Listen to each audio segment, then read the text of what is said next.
Hey everyone, you're listening to InfoQuench with Jeff. And Amy. We're chatting about how to get the most out of life. And covering a ton of interesting topics. So there's sure to be something. For just about everyone. Let's get to it. Hey everybody, and welcome to InfoQuench. I'm your host, Jeff. And I'm Amy, and we're back with another episode 134 coming at you. And it was a hot minute, we said, since we recorded and released our last one. Before that, it had been almost a year. I actually went back to that episode a year ago just to compare sound quality because we did make some adjustments to our equipment, mainly adding a twist tie. And I noticed that we told that same Mark Maron story last September. So one thing, I guess we're going to need to work on our celebrity encounter so we have some interesting content. And it obviously made quite an impression on you, Jeff. Well, if you're going to repeat yourself, you might as well do it a year later. I mean, that's right. I mean, in case people were downloading a few episodes, and hopefully you liked the last one, we are doing a bit of a new format, talking about other people's tips, giving our commentary. Allows us just to go off on some more tangents and have some regular conversation, which is really the part of the podcast we enjoyed most anyway. Yeah, absolutely. And, last time we talked about king-size beds, I went on to a little rant about the patriarchy, and I thought to myself, you know what? Maybe kings are just a little bit bigger than queens, and that's why they need a bigger bed. So then I went and researched it because that's what I do. And the majority are the same length. So it's just the width. Maybe kings were wider then, But I mean, king beds are exceptionally wide. I mean, whenever they have the House Hunters International and they have Americans on, they'll often talk about king-size beds being so common in the States. And I guess they are a bit here in Canada as well. And how they're ever going to fit them in the room. They are enormous. I wonder which king it was back in history that made it so that they're called king-size beds. Maybe he was a king with many wives and he needed the extra, true. Bed space. Yeah, good old bed space. I have fact-checked that because I have absolutely no idea, but it's a theory. I did want to talk about an amazing birthday gift that Jeff got me for my birthday, and it was a bird feeder. Ah, yes. I've been going on about wanting a bird feeder most of the summer, and I just hadn't taken the time to get one. So Jeff and our son went and picked one out and filled it up with bird seed. And we thought, it's going to take them a little while to find it. It didn't. No, it didn't take them long at all. But the cons are bird caca. Yeah, so we peeked through. We got back one day. We peeked through the fence to see if there was any birds at our feeder, and there were these cute little birds. By the time we got into the house and looked out the window, all you could see were wings flapping of a pigeon. And then Jeff had a little bit of bird feeder rage, opened the door to yell at the pigeon. The pigeon flew off. And our son's like, "Why don't you want the pigeon to eat the food? Is it because they're bigger and uglier?" And I said, "Yes, pigeons are the rats of the sky." And then it made me wonder, why don't we want the pigeons to eat the food? Why do we only want the cute little birds to eat the food? I think we know now why. Because they emptied the entire feeder in less than a week. Not that. It's the colossal poops compared to the tiny little birds. I know. King-size poops. Yes, king-size poops. It's been a weird day, too, because first I'm not superstitious, but in the words of Michael Scott, I am a little stitious. Yeah. So when I go out to our planter out front and see that there's a dead bird in it because the bird had hit a window. Now, this is on a different side of the house from where the feeder was, but basically had run into the window and hopefully died instantly, but it was laying on its back. So then I asked for Jeff's help, and he grabbed it by one of the tail feathers, which I could hear my mother's voice saying, "Don't touch dead birds, they're covered in mites and other things." And you probably just shouldn't touch dead birds anyway, but she had a good reason. Yeah, I don't think that bird was dead too long. No, well, and then Jeff's like, "Can you open up the compost bin for me?" Because we have a large compost bin in the yard. I opened up the lid, and then he threw it from a distance, which I was not expecting. And so I had to dodge the dead bird, but it did get into the compost bin. It didn't even come close to you. You just thought it was going to. Well, it was close enough. I was holding the lid, and it went into the bin. So that was closer than I wanted to be to the dead bird. It was closer than I wanted to be to the compost bin, really. So then, as we were driving away, we both wondered whether the bird was really dead or just stunned, and whether we had just put it into a giant compost bin. Compost And this sounds coffin. absolutely horrible, but we thought it was the best way to discard it. It will go back to nature. And we did go back and open the compost lid and made sure that it wasn't flapping around in there. Yeah. So between empty bird feeders and dead birds hitting the window, it's been a week. Is it Alfred Hitchcock that had the birds? Yep. Yeah, that's one of his famous movies. So maybe they're going a little nuts. Maybe they were, angry about us. Basically, we left the feeder empty for a few days.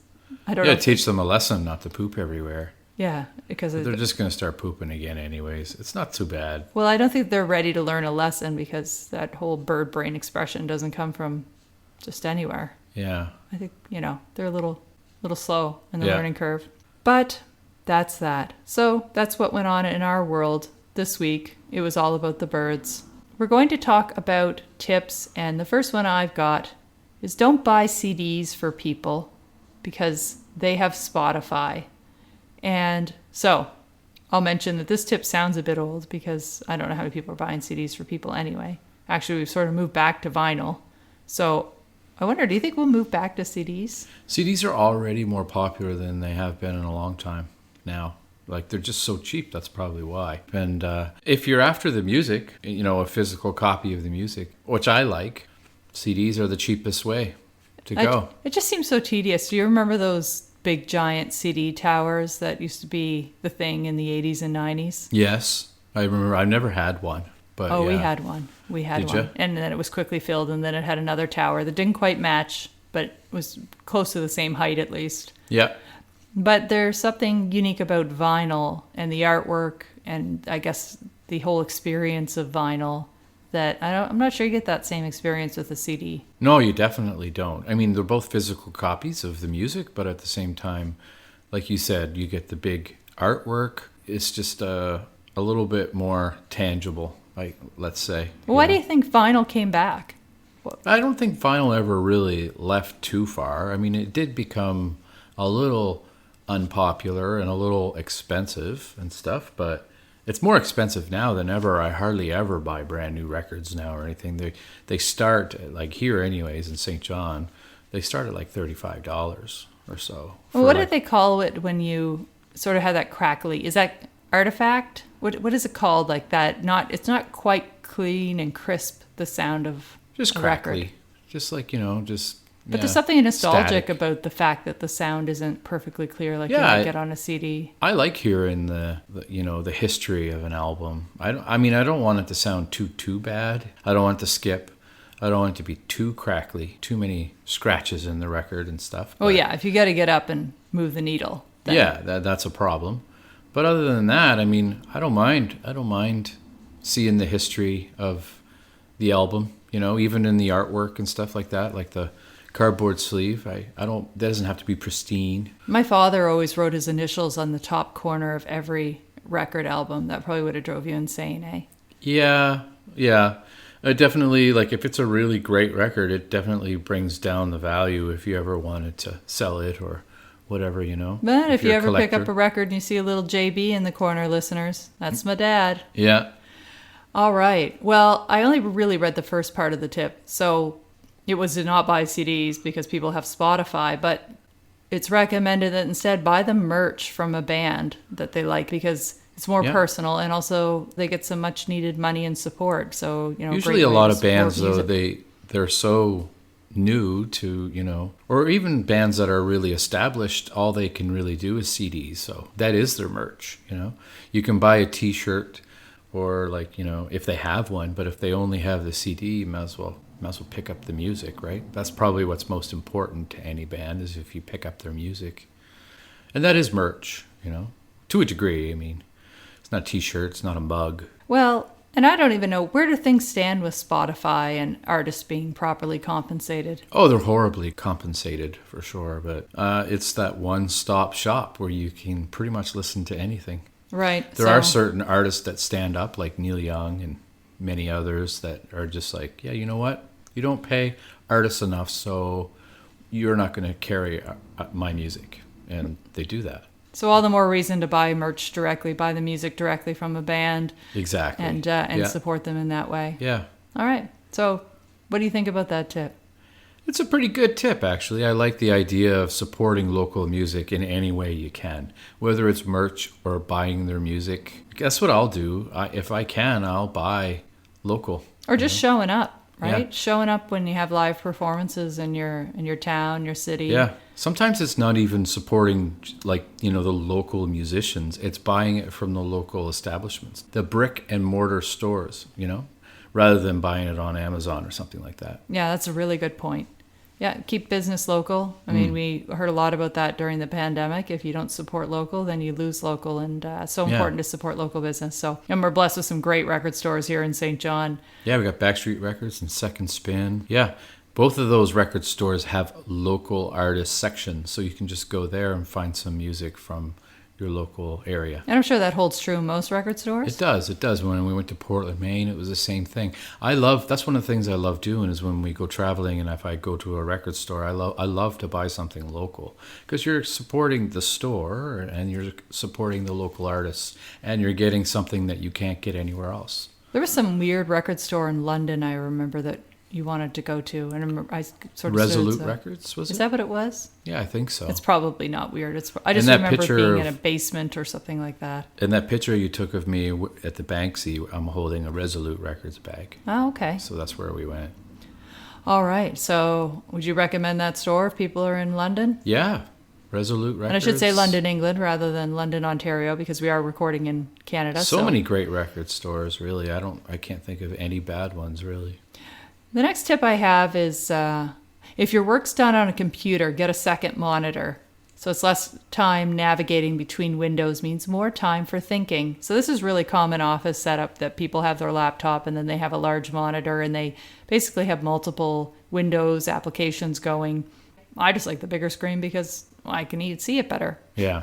I know gamers use sometimes 3 screens for one game kind of thing, Oh, yeah. Now I'm getting all these visions of gamers and hackers and their people monitoring the stock market. Yeah. So I just don't have the coordination for it. I will give you a side tip with this, though, that I picked up at one of my past jobs, is to put a little red dot, a little sticker of some sort on the edge of your monitor. And what it's supposed to do is to remind you every once in a while to move back from your screen, look away, take a break for your eyes. So it's just that visual cue to do that, because sometimes when we're working, we just end up, if you're like me, I know I'll get closer and closer to the screen and I won't even realize how close I am until someone walks in. I realized I've really migrated to within a...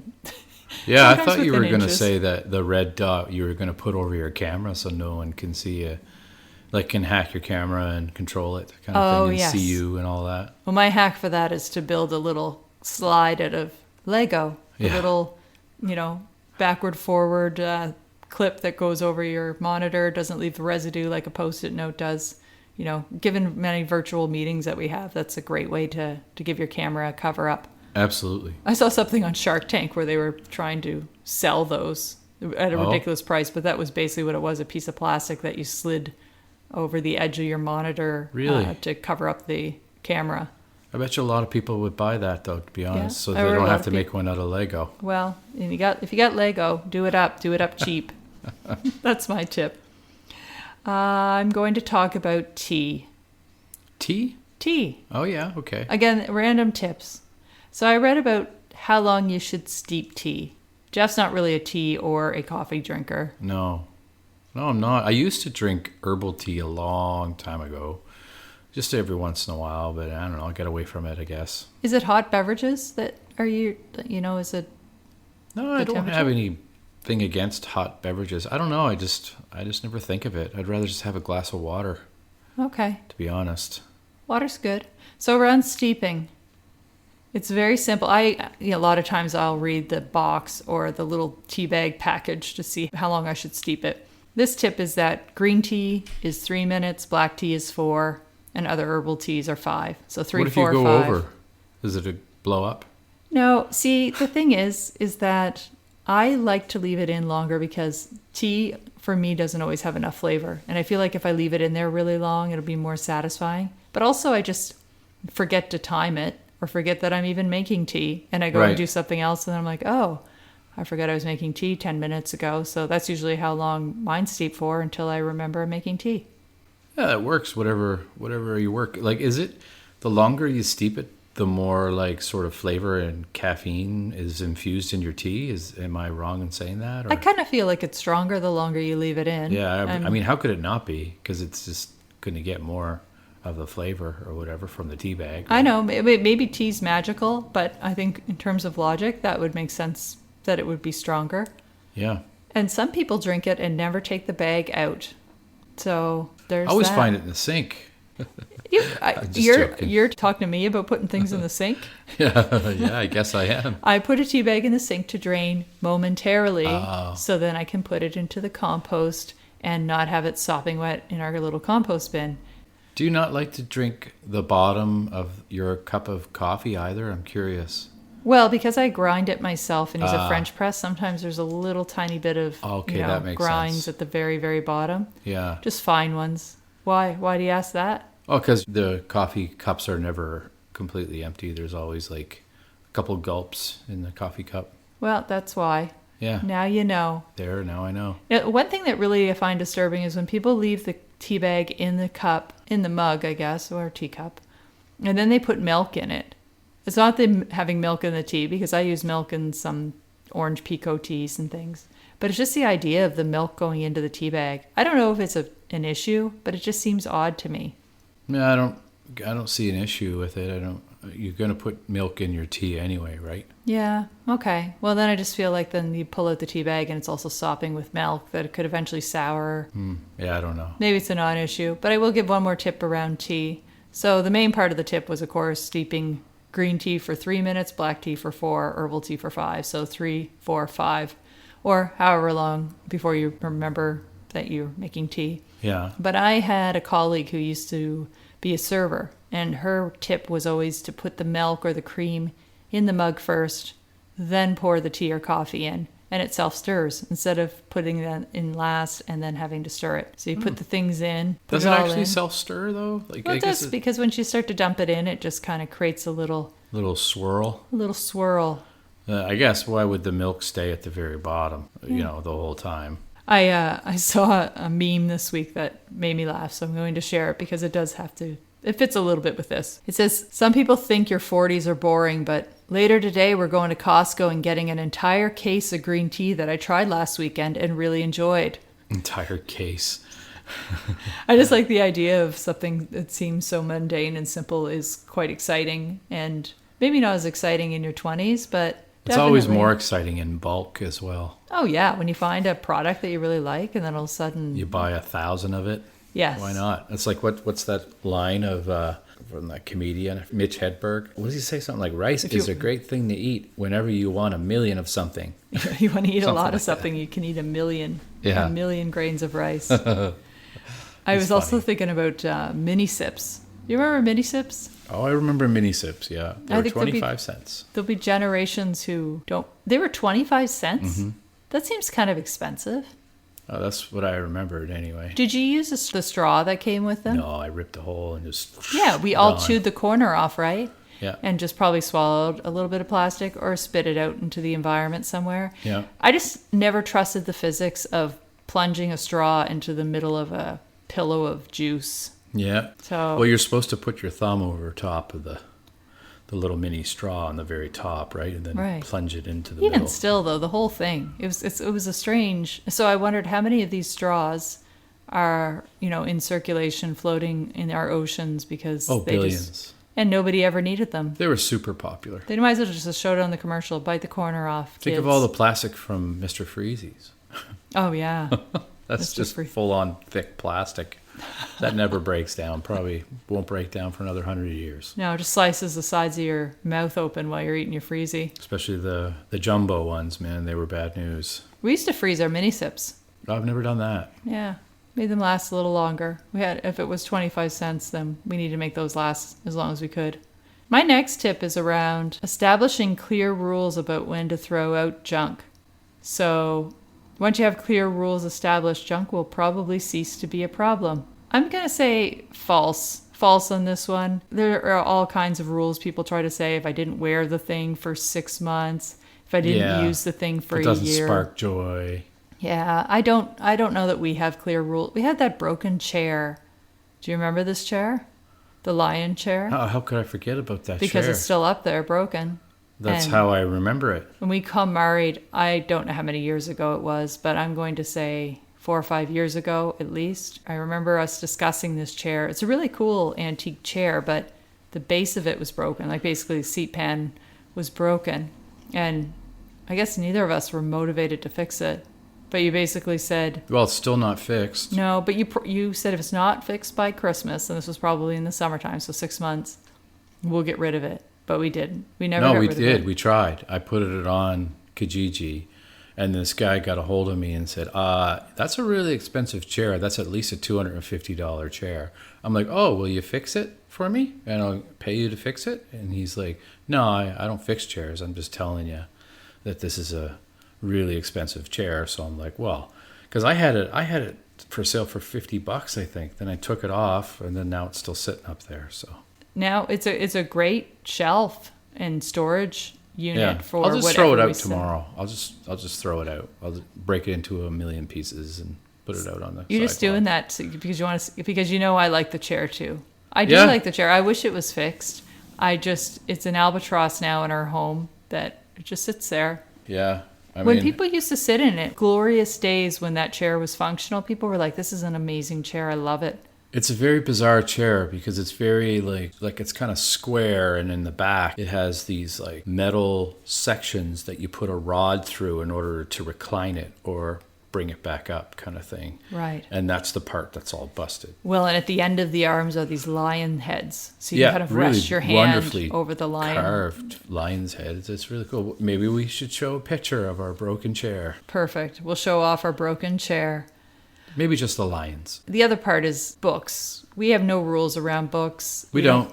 We do get rid of them here and there, though. Sometimes we buy them more than once. We have Sometimes we two get or rid of three. them, and then I'm like, "Oh, don't we own that book?" You're like, Yeah. "I got rid of it," and then we buy it again We have because 2 or 3 boxes ready to go right now, and probably 100 or so CDs as well.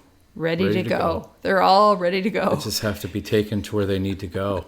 We could put them in the trunk and drive around with them for. I'll put them out For a on the month. sidewalk with the chair tomorrow, and people can pick through them. That seems risky. So I don't know. What do you think about that one? Which one was it again?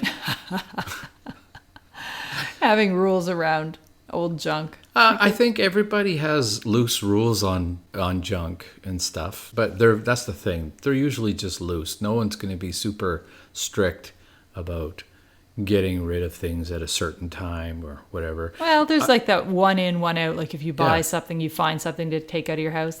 Nobody's doing that. They're not coming back from Walmart and I've counting. known people who buy a book, read it, get rid of it right away.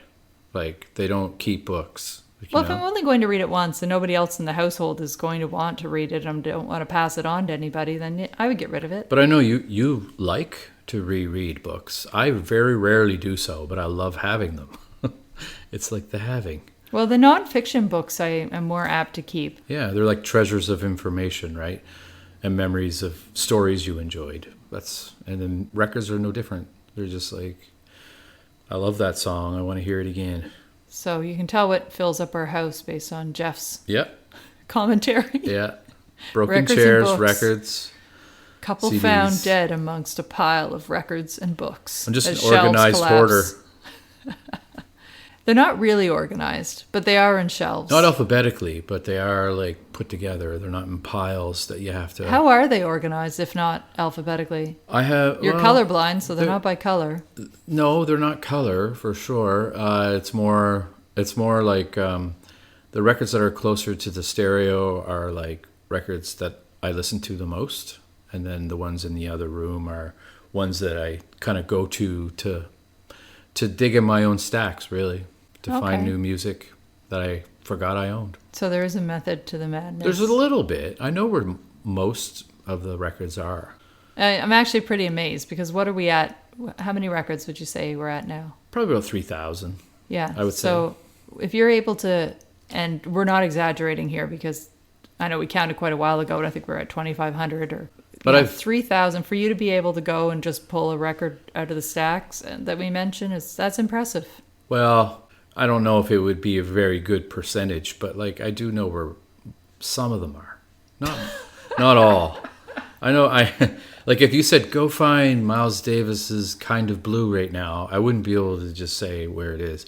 But I do know where all of my jazz records are. So. Well, they're all in that one bookcase. Yeah, they're all out here by the stereo. But yeah. All right. No, the jazz are all in one section, so I know where they're at. So but they're not. So it is by genre. They're not in alphabetical order or anything like that. No, just the jazz because I have so much. Oh, okay. That's all. That's all, folks. All right, this next tip, it's also about buying things. So when you're buying things, time and money trade off against each other. So if you're low on money, you should take more time to find deals. And if you're low on time, you should stop looking for great deals and just buy things quickly online. I don't know about this. I feel like if you just buy things quickly, eventually you will also be low on money, low on time, and low on money. Or make the wrong decision. Like we're kind of going through that right now with our patio furniture. Oh, I know. It's such a big decision, patio furniture, because we live in Canada and we have a lot of months where you can't use it. Yeah. And a lot of months where it's wet outside. So what do you do with the cushions? Where do you store everything? You don't want it to break down, if it's wicker over the winter months. Like, do you haul it in? Yeah, there's lots of variables. It's either like enjoy it while we can, put the money into it and enjoy it while we can, or not have anything out there but little plastic chairs. Which were only $30. We bought three $30 Adirondack chairs. No, they're really nice chairs. One for each of us. Well, they're great, and the rain keeps them nice and clean, especially if the pigeons come back. So there's that. I don't know. I know you really want nice patio furniture. We'll get there. Oh yeah, I think it'd just be nice. We would use it if we had it. By the time we retire, we'll have some beautiful patio furniture. Yeah. All right. Well, that's sort of the last tip, but we'll be back with our criticisms or compliments for more tips. Yeah, we're going to keep them coming, people. Thanks for listening. Thanks for listening, everyone. Bye-bye. Bye-bye. Thanks for listening. Be sure to check out past episodes and subscribe to keep up with what's new. You can find us anywhere you get your podcast, and why not leave a review? You can also follow InfoQuench on Twitter, Facebook, and Instagram. Till next time.